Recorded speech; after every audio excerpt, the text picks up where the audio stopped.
What is going on, Birds fans? Welcome into the post-game show. I'm sorry, I was all confused for a second. The post-game show for the Eagles because it felt like that game would never end. Not the kind of game we expected, but it was the kind of outcome we would hope for. 34-31. Eagles beat the Commanders, are now 4-0. And I think Quentin here has pretty much the line that explains it all. Cardiac Birds. I'm Big Al. I'm joined here by Phil. Phil, what's going on, brother?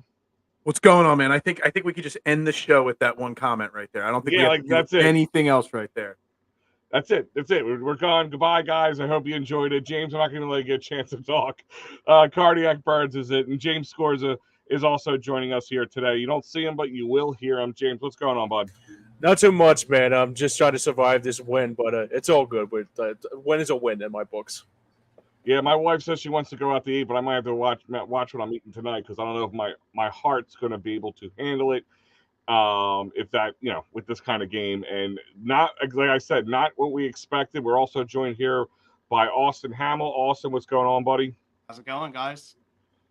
It's going. Listen, I've been the one who said the most. As long as they're winning, I don't care. It doesn't have to be pretty. It's like pizza. Even when it's bad, it's good. You know what I mean? But it is an interesting. I don't think anybody saw this game coming. Even the most optimistic Commanders fans probably didn't see this outcome this way. We want a team that got walloped by the Bills last week, and they looked like a whole new team. Sam Howell looked spot on tonight. The defensive front, especially, is what they expected from the Commanders. Really gave the O line run for their money at times. But like I said, 34-31. We're gonna get everybody's comments in a second. Real quick, let's see what Allison saying. Got to keep the main thing. I'm guessing she's talking about the win. A win is a win is a win. I guess is the way she's trying to put it. Week 4, not week 3. Did I say week 3? I don't know. Did I say week 3? All right. But yeah, it is week 4, 4-0. That's what it is. And Cameron's jumping in here. What a game! That was a nail biter every step of the way. Way to go, team! I know we learned a lot from this game. And Jake Elliott, thanks for getting the game winner on to the next one. Fly Eagles fly. Yeah, I mean, kind of have to have the team has to have that mentality moving forward. Couple key moments, difference makers in this game. Phil, I'm going to ask you about this first one. Penalties wise, it wasn't. If you look up just by the numbers, nothing crazy on either side. Typical penalties, but key moments for the Eagles. Key penalties that really kept this Commanders team in the game. What are your thoughts? And well, the most important one was that touchdown at the end of the game, and then the taunting penalty. So, what are your thoughts on that? Yeah, I mean, I actually think the penalties played far too big of a role in the outcome of this game on both sides of the ball. I mean, there was what did the Eagles end up with? Like 11 penalties. I think there's 7 or 8 on the other team on Washington. It was like they were ticky tacky with the calls. Obviously, there was the big penalty on the tush push early in the game that I know a lot of people are going to want to talk about.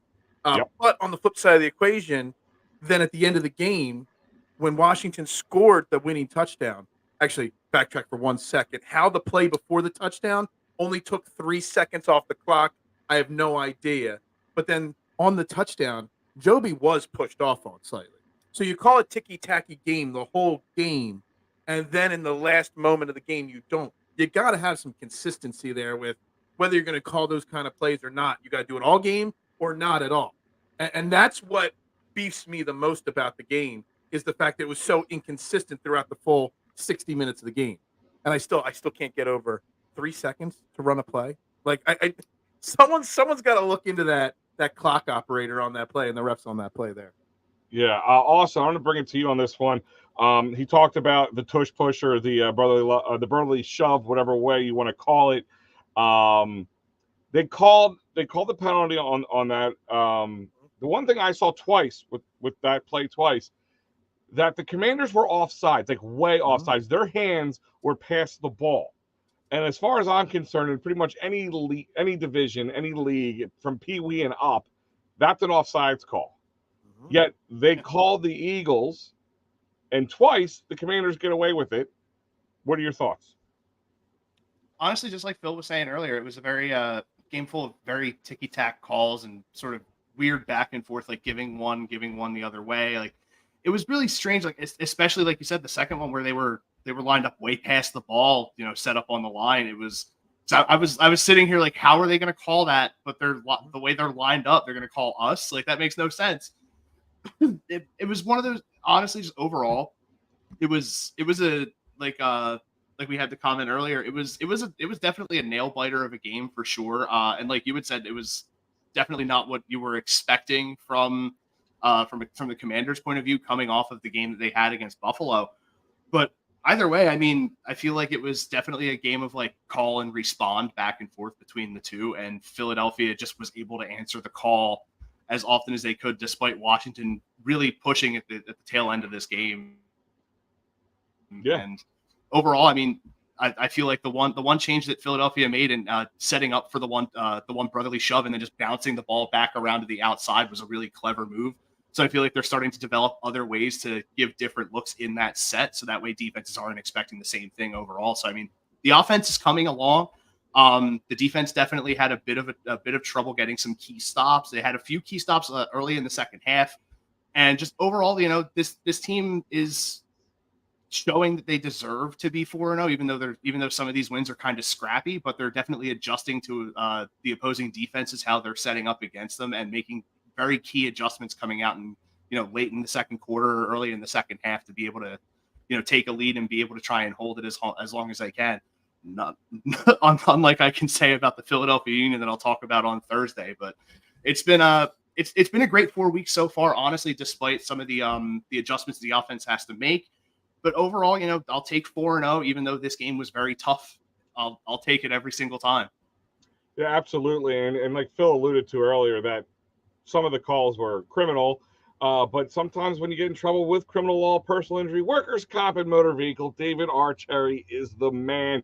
You call him at 610-565-0300, or you can go to cherryinjurylaw.com. That's right. Dave Cherry will fight for your rights, because I always tell people these are life-altering moments, just like game-altering moments when criminal penalties are called or not called. Workers' compensation, motor vehicle accidents, personal injury, criminal law. Again, that number is 610-565-0300. And again, that man is David R. Cherry. James, question to you, and I'm actually going to go to one of the comments because it kind of leads me to my next question. We talk about that we all kind of thought this game was a little in hand in regulation. The Eagles could have easily kind of wore the clock down a little bit, set up a game-winning field goal, but they went for it and got a touchdown, but left about a minute and a half on the clock and gave Washington a chance to drive down and tie the game up and send this into OT. Quentin mentions it. What do you think about the offensive play calling and the regulation, James?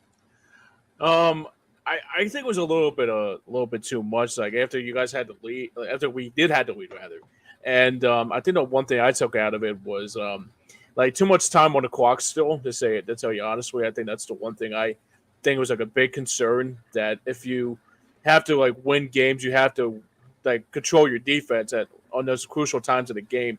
And I kind of feel like it was going to slip away a little bit because it looked like the defense couldn't be like, it just looked like they were having a really hard day with Terry McLaurin all down the field and all that.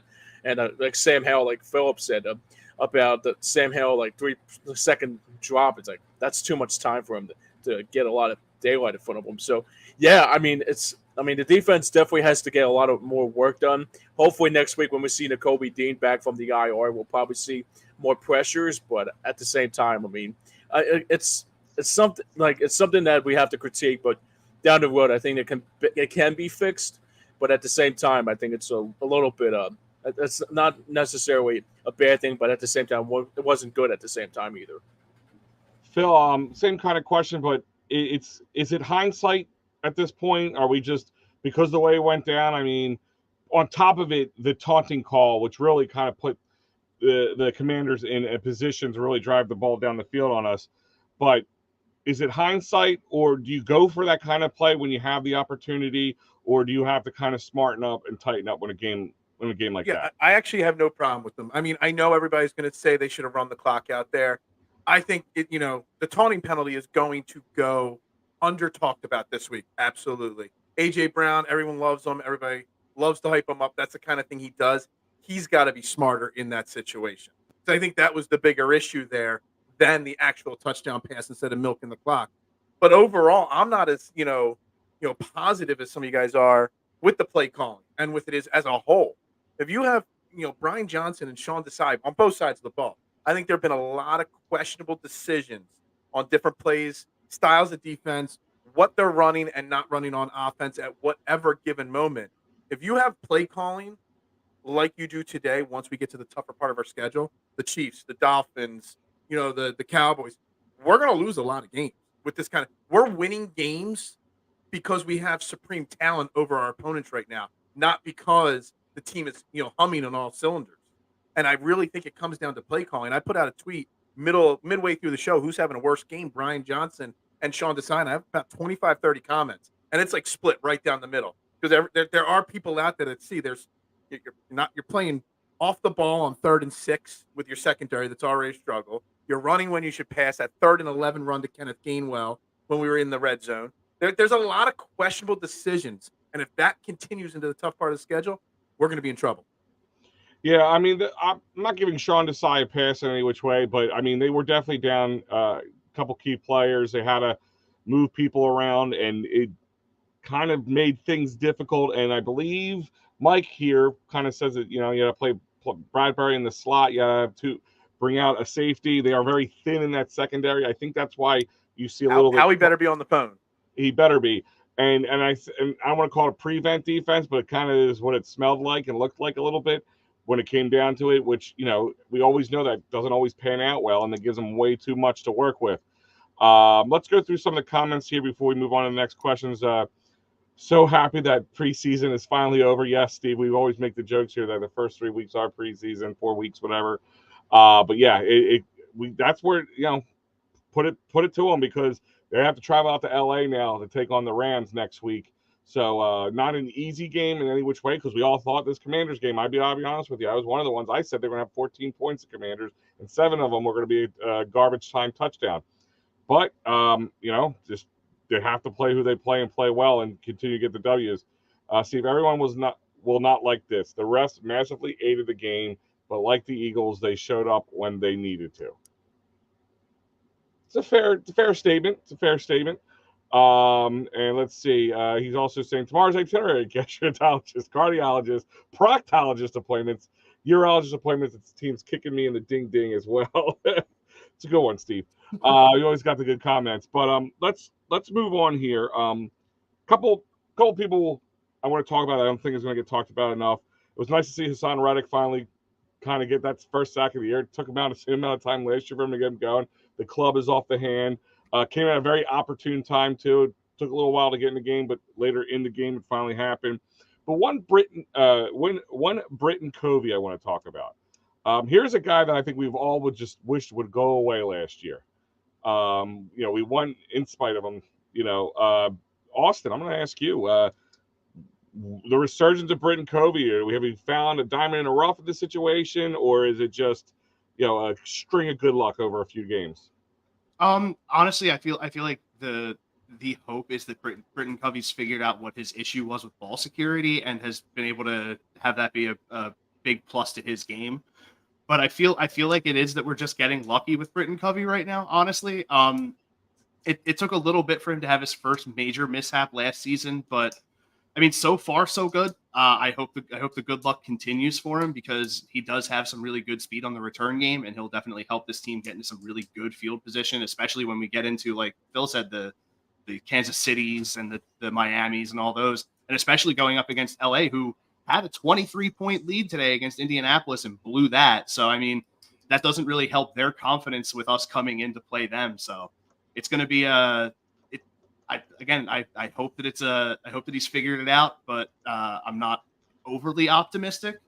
I mean, like I said, getting into good field position is going to be a big plus, and if he can keep this string of good play so far going, I think we'll be in a good spot for the special teams. I mean, the guy has actually one of the top returners in the league this early on. He is a top returner, but today was 3 returns, 38 yards, averaging 12.7 yards, and the longest one was a 20-yarder. I'm just hoping maybe this is a coming out party. That's the best we can do. Let's see. Bill Phillips wants to know why take the penalty when it forced them to take a field goal. Good question. I don't know. Like that's one that kind of goes back and forth. He's saying none of this needed to happen, and I guess he means overall. Yeah, I mean, there's a lot of avoidable moments, and I kind of brought that up earlier when I asked Phil about the penalties and at the key moments.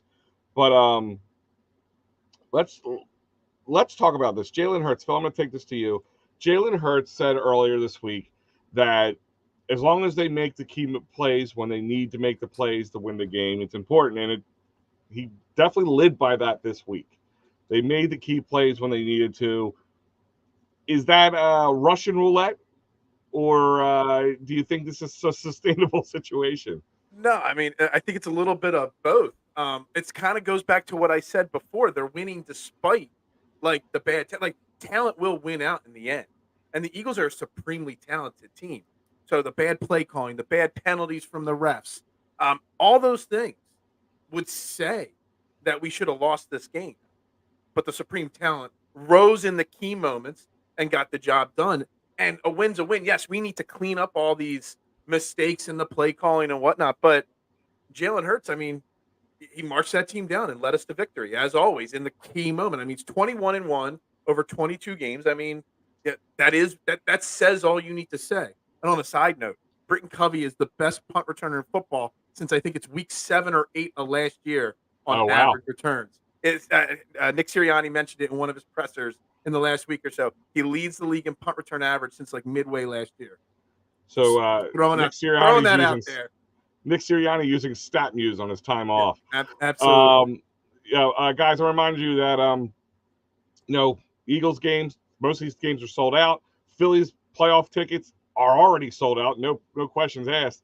You can use the other guys, but we use sherrystickets.com over here at EOP. Why? Because there is no hidden fees. You're not going to get bamboozled at checkout by some $150 fees that you didn't expect to pay. They make the tickets affordable already, and you get an additional 10% off by using that great promo code EOP10. That's right, EOP10 will save you off 10% on the already great prices over at sherrystickets.com. Doesn't matter if it's sports, concerts, theaters, you name it, they got it. And it doesn't matter where you're at in the country. You can use for tickets all over the area and further out past Philadelphia area. sherrystickets.com. All right, so let's kind of we got a lot of people chiming in here. So before I ask my next question and get to James here, let's go through this a little bit. Bill's back up again saying non-imaginative, very predictable with the play calling. Do you I guess Phil, you've kind of alluded that you already felt that way as well. I'm not worried about it as much because of course he's going to try to incorporate a lot of stuff from last year that these guys are used to. And then maybe you start to get a little of the Brian Johnson flavor in the play calling as they get used to him. That's why I'm not worried about just now. If this is like halfway through the season and he's still calling the plays the same way, yeah, okay. Now I'm a little bit nervous. Mike's saying the offensive coordinator is off and Jalen is off. Defensive coordinator is horrible. The Washington offensive line was down like 3 starters, so no excuses. Mike, I don't know if it's as doom and gloom as you think it is, but hey, you're not off the beaten path, okay? I don't want to. I can say Jalen Hurts at certain times was off. The offensive coordinator definitely off a little bit. I don't know if the defensive coordinator was horrible. Would you guys use James? I'll ask you. Would you say the defense was horrible today? It was a little bit complicated, to tell you honestly. I think the one thing about it is that just the whole concept of Sean Desai's defensive scheme. It was like, wait a minute. Since when was this bend don't break crap becoming a factor again? I thought it was already past that after the other guy shipped out of town in the Super Bowl. But now all of a sudden, it wasn't as bad. But Terry McLaurin looked like it looked like to me it was like a remix of like Santana Moss times all the other Commanders players that used to kill us back in the day. But I mean, honestly, it was not a good performance. I gotta agree to that. All right, Steve sitting here saying experience level of Del Rio, Bieniemy, and Riverboat Ron versus Nick, Desai, and B. Dot. I guess B. Dot Johnson. I guess that's Brian Johnson. Was completely and totally obvious Austin, do you agree that they were just it was experience versus lesser experience in this case? Yeah, I mean, you could definitely see it, especially in the trenches. Even though like it was stated earlier in one of the comments that the Commanders were missing 3 starters on their offensive line, and they were still able to weather a lot of the storm that the Eagles were putting on them. I mean, granted, we did get to Howell 5 times, but a lot of them were late in the game where, I mean, honestly, where it mattered the most. But with the way that team, with the offensive line being as banged up as it was for Washington, you would have expected them to have a field day with that. And just this game would not have been as close as it was. But I feel like that sort of falls into the lack of experience for our defense and for our offense against this team. Like Washington had a lot of times where they would either be putting a lot of pressure on in the trench or having the coverage be really tight. The second that someone would make a catch, there was a guy right on top of them. So there was a lot going on with this game, and I feel like I said earlier, I feel like the coordinators are starting to come along a little bit. It's going to be a very long process, unfortunately, especially with the level of competition that we're moving into now. But I feel like it's going to be strange to see how they come along, because the fact that like with the dynamic talent that this team has, there will be some way to always be able to pick it up. But it's going to eventually come down to is the play calling proper, because the execution is, for the most part, it's there. It's just the choice in play has been kind of stale, kind of flat, but you're starting to see a little bit more of like an opening up to the offense a little bit. I feel like they're more confident in letting Jalen Hurts take some big shots down the field. We saw that with AJ Brown today. I mean, only 9 catches, 175 yards, 2 touchdowns. So there's stuff that's happening with the offense. I feel like it's starting to come around. The defense, the main thing that I saw was after you take that penalty and then you go to set up to prevent a first down, you have everyone in your secondary 2 yards behind the first down mark. And that way, the second that they make the catch, they just fall forward and get that first down, and you're playing too soft back on that. That was a key point in that game, and you needed to get that stop to force a field goal to stay ahead. And it was just poor execution on the defense, a bad call in terms of the actual play call. But like we were saying earlier, it was great to see Hassan Reddick get off the schneid and get his first sack of the season. They did pressure Sam Howell a lot. He did have to run for his life quite a few times during the tail end of that game, but he just I feel like he has that kind of tenacity that you want to see from a quarterback for, I guess you could say it's struggling franchise in a bit of a way in Washington, but he's definitely proving that he was worth the choice, and he's really getting this team, rallied behind him. And I feel like if they would have won, this would have been the statement game for Sam Howell, honestly, because this is a very tough defense that we do have. Everyone knows it. 70 sacks last season, and he really did. He took his licks and still was able to get his yardage. So, I mean, hats off to Sam Howell for this game. But overall, I feel like the play calling is starting to come along a little bit more. The defensive line has been putting in some really good work.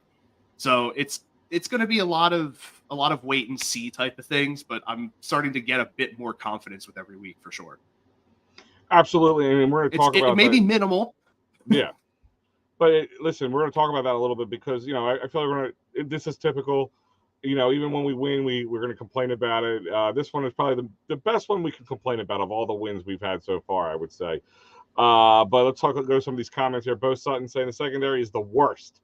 It has been for years, no matter who the DC is. How do they play off the majority of plays and basically allow completions? I mean, I kind of feel like that was happening last year. And I don't know if it's the first part. It's not the worst secondary. Definitely not the worst secondary. We're missing some key players, but I can't say the worst secondary, but it's not the best. Also, Quentin's coming in here. Wrote off Cox last year, but he's been balling this year. Yeah, it's one of my notes here. I have too, Quentin. I kind of talked about this earlier, I think, on the pregame show, and I said it's this youth resurgence between Jordan Davis and Jalen Carter. Just so we saw Brandon Graham last year, with bringing Hassan Reddick and Josh Sweat and them coming in, and it gives them a chance to take some time off and breathe, but also I think it electrifies them in a good way, and you're seeing a whole new youthful feeling Fletcher Cox, I guess. Let's see. Officials are going to start calling plays against us. You could be right, Bill, but I can't say that. I can't always say that. I mean, there's been plenty of times, not today as much, but been plenty of times the calls went in our favor as well. I don't like giving like the officials a reason why there's a difference between a win and a loss very often. So it's hard for me to agree with that statement, but the tush push or the brotherly shove is something that they're going to definitely they're going to be scrutinizing how people are lined up. If anybody's moving, flinching early at all, they're going to definitely have to tighten that up a little bit. Again, how they don't call the offsides on the other guys when they're literally leaning over between helmet to helmet. But I guess if you're getting what you want out of it, it's not even a question. Cox is still handle one-on-one matchups, no doubt, absolutely. Ryan Swope is saying Eagles are 4-0. However, there are major flaws in the coverage. They lost the Super Bowl because of their horrific coverage and will not win a Super Bowl this year for the same reason. The coverage isn't a small issue. It's a big issue. Phil, I'll bring it to you on that one. Is this something that is going to bite us down the line, or can they fix, or is Howie definitely on the phone? Howie's on the phone, so I agree with like 90% of Ryan's comment here, except for the part that we won't win a Super Bowl because of it yet. Because Howie is on the phone. Howie sees when there's a window open, Howie's not afraid to make a big trade. I said it before the season started, having only 4 safeties on the active roster was going to be a problem. You only had 2 safeties today, really, in Edmonds and in Reed Blankenship because you had Brown and Evans out. The Maddox injury, talked about that all off season, that he's the most injury prone player in Philadelphia sports that no one ever talks about how injury prone he is. And they've invested a lot in young cornerbacks, but this is not a team about building for the future. This is a team that's looking for a Super Bowl. And they can win a Super Bowl. They have a great front. They're going to need to make some major improvements. Safety, whether it's Jeremy Chin, Buda Baker, any of those guys, all the names. And another cornerback is going to need to be added to this team. And I just think that there's going to Howie will do what is necessary to fix that. So it's a problem. It's a major problem, but it's a problem that will be fixed in the next week or two. Gotcha. Anthony says, I felt Jim Schwartz was coaching Philly again because the Eagles barely blitzed. James, I'm going to throw this to you. Do they need to blitz as much as the pressure that they were putting on from their front four? Or do you think they're still just worried about bringing the blitz? It would be nice to have a little bit of blitzing. I think the hardest part about it is it's just like seeing, obviously Hassan Reddick was dealing with that thumb injury, and I guess it took a little bit out of his game a little bit, but just good to see him today get some sacks on Sam Howell. But yeah, I would like to see more of the blitz because it feels like the bend don't break stuff don't even work for me anymore, because it's like we've seen it with like the comment just said it. We've seen it with Schwartz. Gannon never blitzed, obviously, and now the same thing with Desai. I don't understand, like last week that we made Baker Mayfield very, very uncomfortable, and the same time, like this week, like Sam Howell, like actually last week got sacked. He's like had so many sacks, I can count it 19 times coming into this game today, and now all of a sudden, like we couldn't sack him like a dozen, like or even like a half a dozen. I mean, I don't understand it. Yeah, you would think that what we saw, but I guess sometimes I also look at it this point of view, that when you have a bad game like that, a good coordinators especially, and you got 3, as somebody mentioned earlier, 3 very good coordinators. They were going to make changes. The Bills exposed some other things. They were going to make changes because they knew the Eagles would try to expose the same situation. So to expect it to happen week from week is a hard thing to do. But credit to the Commanders and their coaching staff for fixing and hiding some of those blemishes.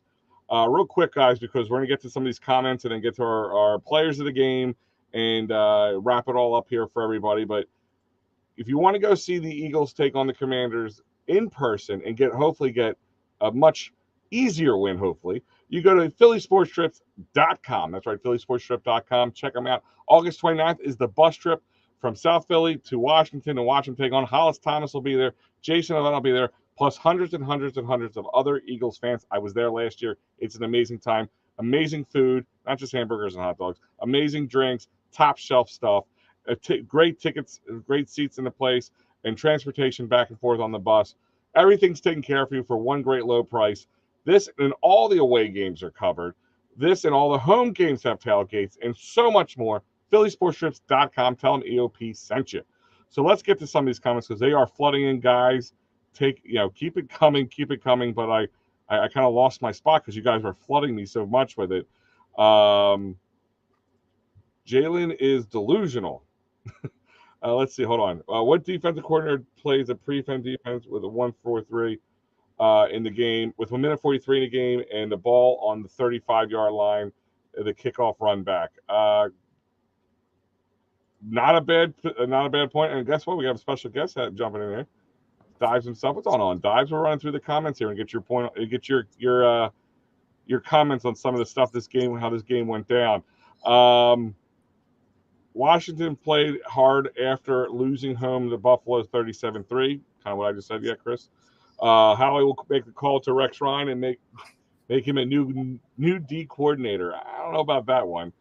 Right now, San Francisco is the class of the NFC. Oh, God. Here we go.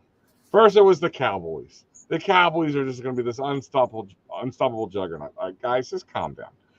Every time the Eagles blitz and getting to Hal, they bounce outside because there was no spy over the top. I didn't feel Goddard is not getting the ball enough. That's a question. I mean, are they covering him enough? Dives, I'll ask you, is Dallas Goedert just being shut down, or is he just not in the game plan? I think it's more a game plan. I think there are definitely more questions than answers after week 4. Whereas week 1, 2, and 3, we saw a lot of progress. I think this was a couple steps back when it comes to Brian Johnson. The Eagles have made it a terrible habit to just kind of ignore the middle of the football field. I don't discredit Dallas Goedert. He's still a top 5 tight end in the NFL. The play calling has been questionable. We saw it in the first half, especially today. I mean, the lack of aggressiveness where you have clear advantages with A.J. Brown and Devontae Smith against this Washington secondary, and they don't go to it. What did we see? We saw a lot of short passes. We saw a lot of dink and dunks. It really didn't take. It really took until the third quarter when the Eagles finally said, Brian Johnson finally said, enough is enough, and they started attack. That's when this Eagles offense has been truly elite. They have been great attacking downfield in 2022, and we really haven't seen that. And it's questionable considering this was a team, a Washington team that gave up 11 explosive plays against the Buffalo Bills last week, even though I think the Bills just went off today, I believe. But it was just short pass after short pass after short pass in this one. That's not the Philadelphia Eagles. There's clear disconnect between Jalen Hurts and Brian Johnson. I'm not calling for a new offensive coordinator. I'm not calling for a new defensive coordinator. We all saw the growing pains coming. That was the biggest question marks heading into the 2023 season. At the end of the day, a win is a win is a win. We're sitting here at 4-0. Look at the Dallas Cowboys. The Eagles are fine. What you want to see is progression heading into week 10 and 11 when that Eagles schedule gets ridiculous. That's what you want to see. So, yes, I want to see more Dallas Goedert within this offense. But I don't really know what else to say, brother. It's been very questionable. It's been very questionable, especially in big moments, especially in big situational moments.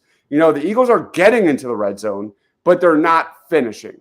And there are definitely some, whether that's penalties, whether that's play calling, whether that's Jalen Hurts not seeing the field, whether that's Brian Johnson not utilizing Jalen Hurts' legs within the offense, because what they have essentially done is take Jalen Hurts' legs away from him. Whether that's him or not, I don't know. I'm not in the locker room.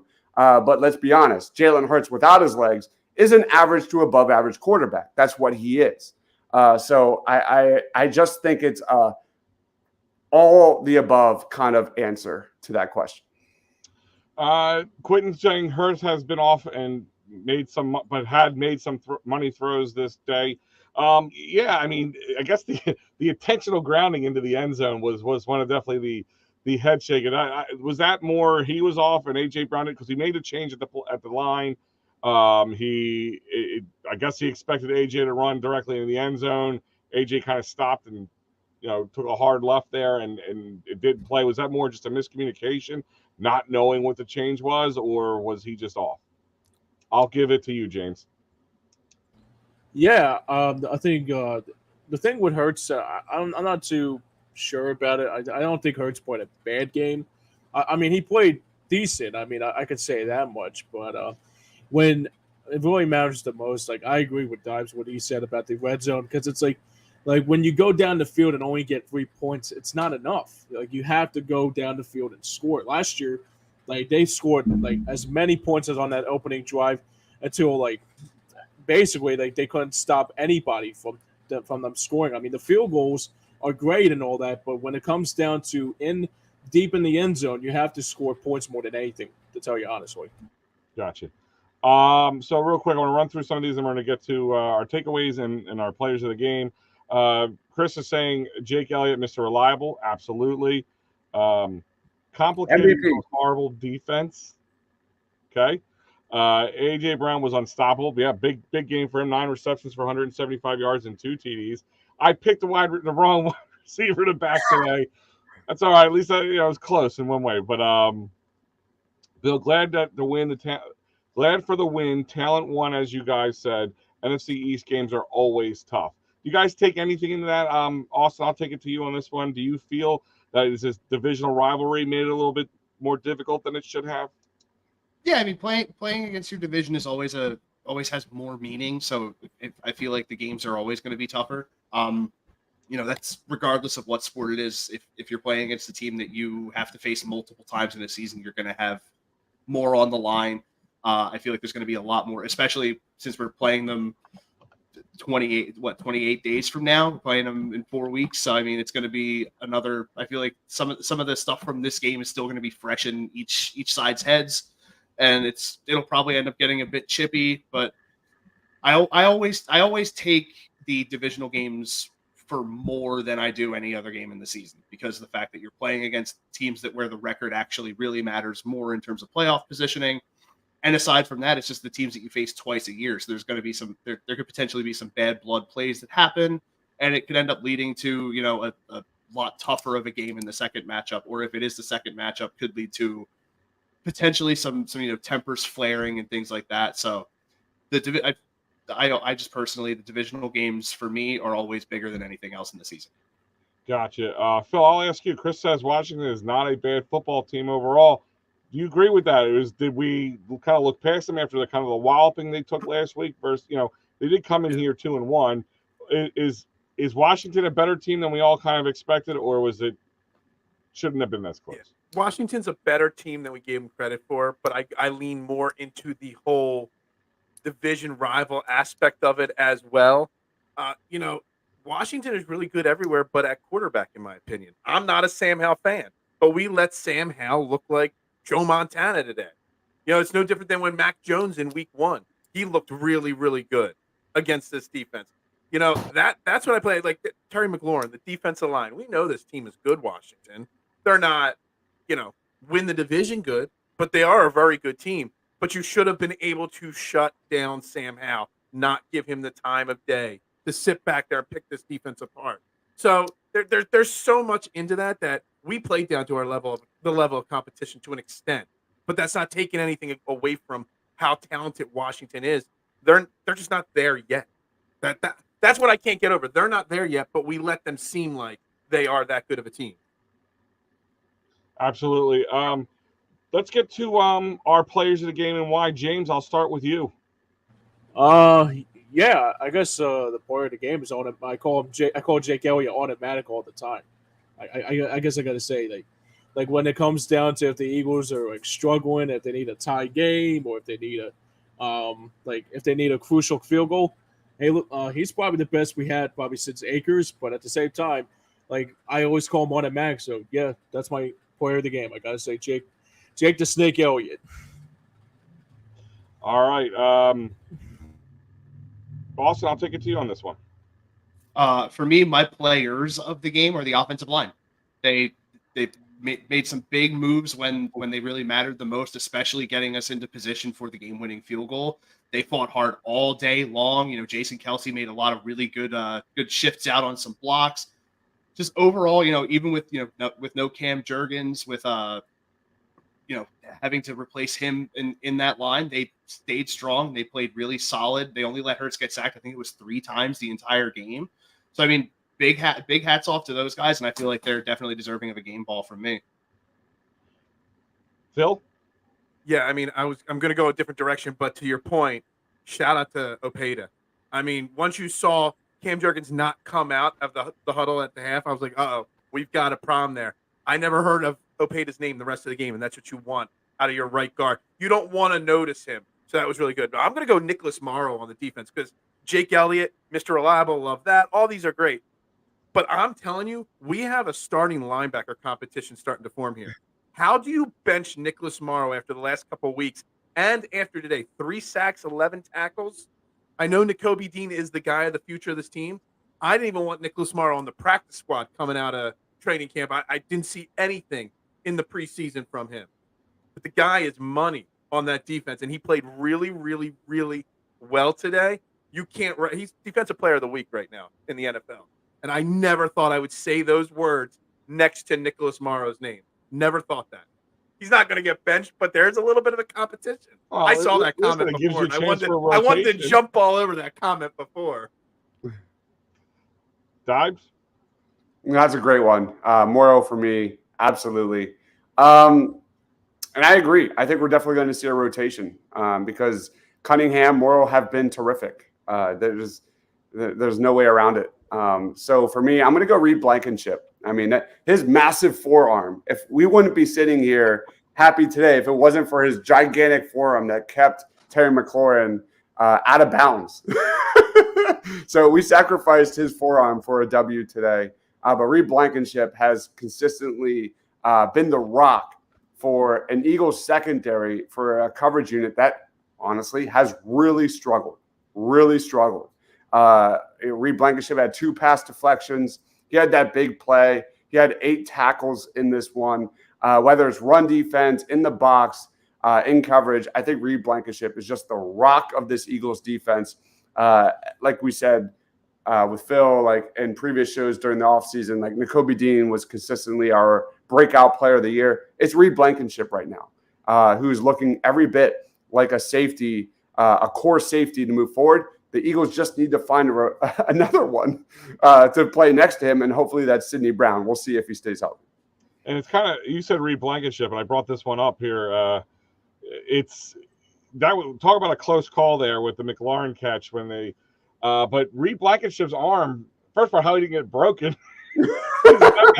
All his legs with cleats down on his forearm. Like his foot was literally on his forearm. Literally, if he didn't have his arm down, most likely that is a catch. So it's a hair, but it's still what counts in the long run.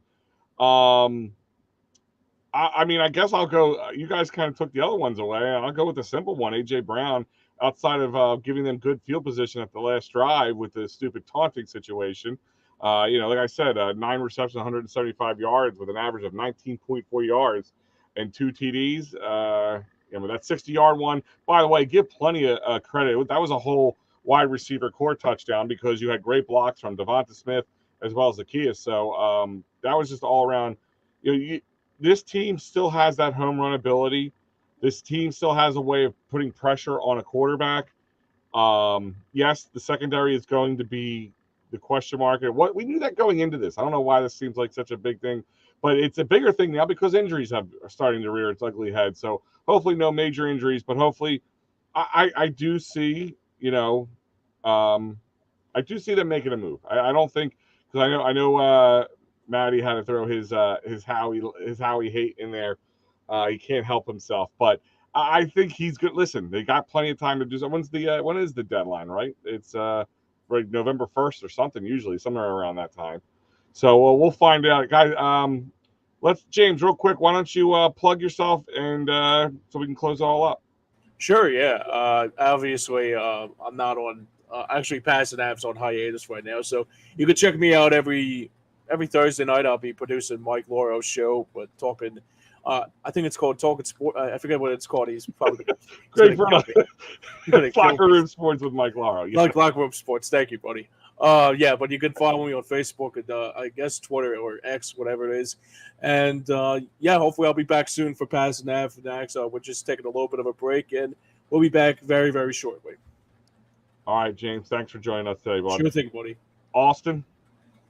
Yeah, every Thursday night, 9 p.m., right here on EOP Sports, talking Philadelphia Union soccer with Pat Bernard and Gustavo Seminario. Aside from that, I'm on that Elon thing over at Austin_EOP. I did just drop an article today for the Union match last night, and there's going to be a lot to talk about. Too much, in my opinion, for how the tail end of the MLS season's been going. But I'll save that all for Thursday night, and hope to see you all there. Yeah, speaking of tail end, the Phillies are ended their season today, regular season, but are on the way to the postseason. So there'll be plenty of coverage here at EOP. We'll get into that a little bit later. Phil? Yeah, I know where I'm at, just so you know. I know how to plug my shows. I'm just kidding. Trending in the AM on Philadelphia Sports Network. It's what I call the best morning show in Philadelphia sports. Everyone complains about the shows on the dial. Well, you can come listen to me every morning, 8:15 a.m. My tagline is where your opinions actually matter, because that is what the show's about. It's about the fans. It's about the listeners and what they have to say, not my opinions. It's the only show I do where I don't even really say much about what I think. I just respond to what you think. Monday through Friday, 8:15 a.m. And you can follow me on all social media platforms, Instagram, TikTok, Twitter, Facebook, all that, at Beard of Knowledge. That's the easiest way to find me. Dibes? They can't find you. They're living under a rock. I've got 2 shows tomorrow. A really exciting one. If you're looking for a pick me up, 7 p.m. tomorrow. Me, Mike Small, and Sean Bernard will be doing a Sixers preview show. So if you're really excited about the Philadelphia 76ers, that's sarcasm, in case no one can all tell. The news that's been coming out of the NBA lately. I mean, it was here, and I think it's like down here now. Yeah. We're going to be talking about the Drew trade and Harden and all the exciting news surrounding the Philadelphia 76ers at 7 p.m. And then we have a crossover tomorrow night with the Beef Up Front Pod with Pig Swap Media, doing a quarterly review of college football, talking biggest winners, losers, who's for real, who's not, biggest draft picks, biggest Eagles draft targets, all that kind of stuff. So 7 p.m., 9 p.m.